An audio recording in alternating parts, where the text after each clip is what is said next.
Hi guys, Borgio here, back with another advanced solo guide, this time for the Ssraeshza Temple in Altar of Malice expansion. A quick prerequisite to let you know about this video though, I do this with another player and I do burn strats, so you're not going to see much, but I will explain all strats. First thing you're all going to want to do when you zone in, make sure you have a way to breathe underwater.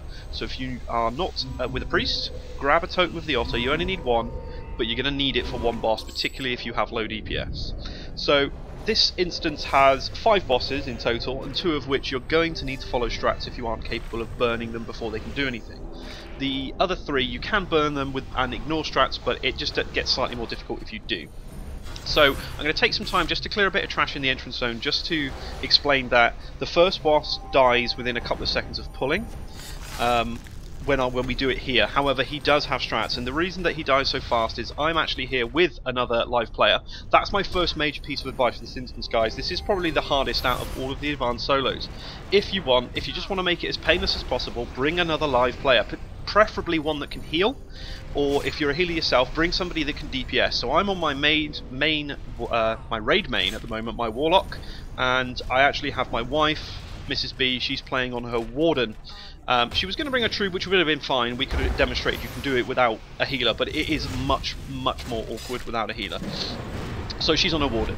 Now, you can still do this with a merc. I do this every week with a merc with various classes, but I just wanted to get it done quickly for the sake of this video, and I wanted the green Adorn experience. So the first thing you're going to notice when you zone in, if you look at the mini-map at the bottom right, you're going to start in this sort of southeasterly room, and you're going to lead your way to a central chamber. The central chamber has a load of rock adds in it, and just for ease, because it's going to make one of the bosses easier if you do it, just clear as many of those as you want. The reason being, a boss will spawn in that middle area, and you're going to be thrown around, and extra adds on that fight are not fun. So the bosses spawn, I think they spawn in a certain order, so you need to kill them in the right order every time. Which is not that bad. Once you know the order and know where you're going, it's fine. Generally, if there's adds in the corridor, it's the right way. The first boss is easy enough. I used to find the hardest boss was the second boss, which we'll see when we get there. But first of all, these malformed geodes, they're non-aggro.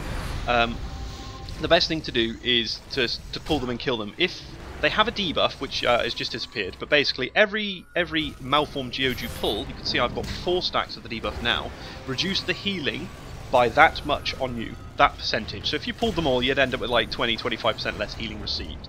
So it's a kind of way to stop you room pulling it, and it really is not helpful when you're fighting the boss in this area to have those adds on you. So this is why I'd advise clear as many as you want right now. We actually missed some, but that's fine, it doesn't matter. Just get as many as you want and as many as you think is necessary. Normally I full clear, I just didn't realise at the time I'd left one. I found it after we killed the boss. I am going to apologise for the fact that we burned through strats on this, but it was I needed this done quick because I was actually going out. Just after we were due to finish this, I had basically 15 minutes to do this. So instead of showing strats, it was a burn, and we ended up finishing the instance in about 12 minutes. That's not fast. That's that's whatever. But if you take your time, the bosses are, if you do all the mechanics as they're written, you'll be fine. Absolutely fine on these instances. So the first way you want to head once you're done in this room, guys, is south. So if you came in from the southeast, you want to go south. So we're actually facing south now. I think I'm going to pull this last pack. There might be one more pack I do before this one. But head south and you'll be at the first boss. His name is Unatu. I am going to apologise again for butchering completely pronunciations in this zone, probably with the zone name itself, so I'm just going to call it Temple from now on, because I have no idea how to speak in Ssraeshza. So there we go. Head south and you'll head to Unatu. Now, this guy dies within 2 seconds of pulling, so I'll go through the strat now. He's down in this room. There's one pack which you want to pull out first that's in the room, and just kill it. Unatu has 2 abilities. He has a main debuff that's on himself called, or main buff, sorry, called Demolish. This just reads that the closer you are to him, the harder he hits. So if you've got a tank merc, stand a bit away and do some range DPS, or if just accept you're going to get hit. The other ability is he'll choose one of you. I think it's the one who's not tanking, and he'll hit you with something called Stonewall, which is a daze and a root. It eventually wears off. It's super easy, but yeah, we burned through everything completely. He's dead. So sorry about that, but We were just trying to finish the instance. The next boss is to the east of that central chamber, and it's actually 4 little guys at once. You've got Ssraeshza, Grudu, Krudu, and Brudu. As you can tell, Ssraeshza is the main named. You've got a couple of packs you need to pull out the room first. You can range pull them without pulling the boss quite safely. The second you engage the boss, you'll be teleported into his room, so just be aware of that. Ssraeshza has a mini strat that needs to be done. He basically has 99% damage reduction to your attacks while the ads are alive. Each ad gives him 33%, obviously, ish. He actually takes damage as the ads take damage, so the slower you go, the less you have to kill Ssraeshza in the end. What happens is, for every sort of 20% or so that you damage an ad, he will heal it and spend 5% of his own hit points to do so. So the slower you go, the better. We're going to AoE it down, okay? The main thing you want to watch out for is a spell called Crimson Tide, cast by Ssraeshza. This will drown you, so make sure you've got swimming, underwater breathing on. Okay? Crimson Tide is not interruptible, is not stunnable. We've tried it in the past, it doesn't work. All you need to do is DPS the ads down. Once they're down, DPS the named, and avoid the swimming thing. I've actually A'd all the ads down there now, and he's only at 40 odd. So I've had it before where he's been at 10%, 20% by the time we finish with ads. The slower you go on ads, the easier it's going to be. Okay, as long as you can breathe underwater, this fight isn't hard. It doesn't hit overly hard, if you know what I mean. The best strat we found to do was, as long as you've got some healing, a little bit, take some ads down, let him heal off them. Take some ads down, let him heal off them, and then that's it. The next boss has now appeared. This is the Behemoth, Earthen Behemoth. He basically has a 90 stack of damage buff. What he does is, as you damage him, he lets loose these little ads on the floor. Killing those will actually, what it does is it removes stacks from him. So he loses stacks to lose the stones. If you kill the stones, he won't reabsorb them, but he can. 2 things you need to watch out for: this terrible knock up here, and the trauma we've got on us now, which is now gone. The trauma will mutate and do a lot more damage. Basically, it's going to hurt, and this will kill you if you're not watching out for cures. If you don't have a curer with you, you're going to need to pot cure that. Pot cure the trauma before it mutates into the harder hitting version, and you'll be fine. If you don't manage to kill all the ads before he reabsorbs them, he just reabsorbs. So say he loses 10 stacks, he'll absorb 2 and get 2 stacks back. Not hard. Next boss already, the Vathis, which is to the north. Basically, he will summon ads at... We tried to time it, but it's kind of awkward because we burn straight through here. We think it's 85, 65, 40 and 20. You'll have a trauma debuff on you, which means you get a little bit more damage. And also, every time an ad's up, you'll get an extra trauma, so we've got 3 or 4 there. The main thing about this fight is, when the ads are up, you're hitting the Vathis, you are draining your power out, as you can see on my power bar. So what you want to do is, when an ad spawns, target the ad directly. You don't need singular on. He has an AE avoid on him, which unless it's directed at him, it won't hit him. So take out the ad, then go back to Vathis. The next time an ad pops, take out the ad, go back to Vathis. That's it. Kill the ad, kill Vathis. We burnt through again, just as a very quick way of doing this. But it's not super difficult. I mean, this is probably the highest DPS character I have, so it's a little bit one-sided. But I walked in here with my Inquisitor the other day. Inquisitor and Trube we did it with when I originally got all the strats, and it was fine.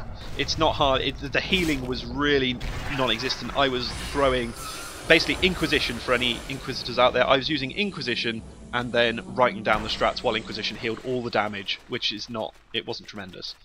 The final boss is down the Western Passage, and this has a strat. Make sure you have on your hotbar your Heroic Opportunity starter, and you are aware of what skills you should really press to kick it off.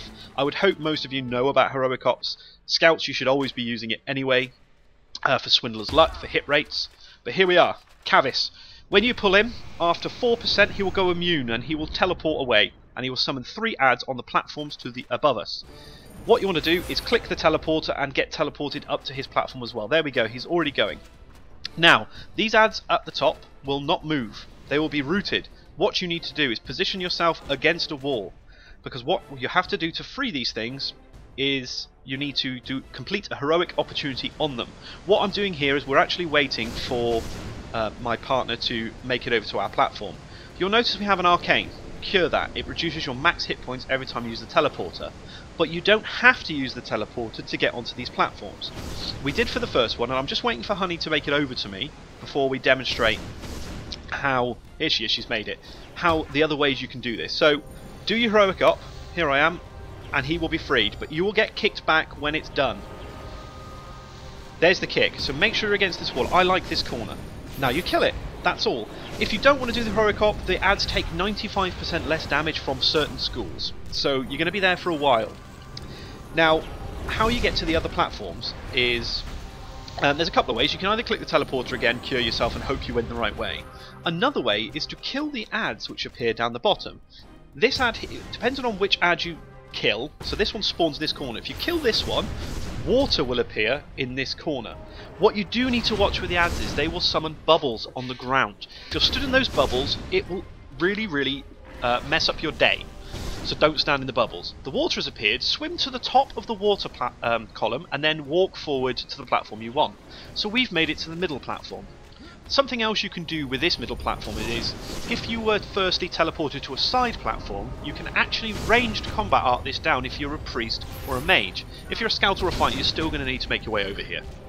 But priests and mages have enough range that they can use their heroic op from range to do it. Priests, you can definitely use Wrath, because I did it with it, so I know everybody has Wrath.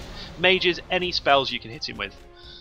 The other way to get across, I'm going to demonstrate now, is if you are on the middle platform and you want to go to this left-hand platform, there is you can actually run around the wall. It's only on this platform you can do it because a statue is missing from the corner. But if you run around the wall like this, hug there, and you will make it across. The others you can't do it on because there's a statue that blocks you, but it's the last one this is the only one you can do it on. So the different ways are click the teleporter, cure the debuff, and then heroic op. You can kill the ad that spawns in the corner you want water to appear, swim to the top and then walk off. Or if you go in between the middle and left platforms, as we looked at it facing out of the room, you can just walk around the wall. Kill this ad, you will be dropped to the bottom. You will now be taking constant pulsing damage from the name, so this is now a DPS race. Make sure you have some way of healing yourself, if it's mending runes or whatever, or and save all your big hits for the final phase here. If you've got Stamper with you, he will be, as long as you've kept him alive throughout the rest of the fight, he'll be fine here and he will verdict for you. And that, guys, is the temple. I'm not going to attempt to butcher the name again. In a nutshell. To get out from here, you click the teleporter again and it reactivates it. It will then put up two orbs, one that will send you up to the top, it's a green orb I think, and one that sends you to the entrance. It might be, and I think it was yellow, but it could be the other way around. No, there we go. Yellow sends you to the top, upper ledge, and green sends you to the entrance. And that's it, guys. Hopefully you like what you saw. As usual, like, comment, subscribe. I'm Borgio, and I'll see you guys next time.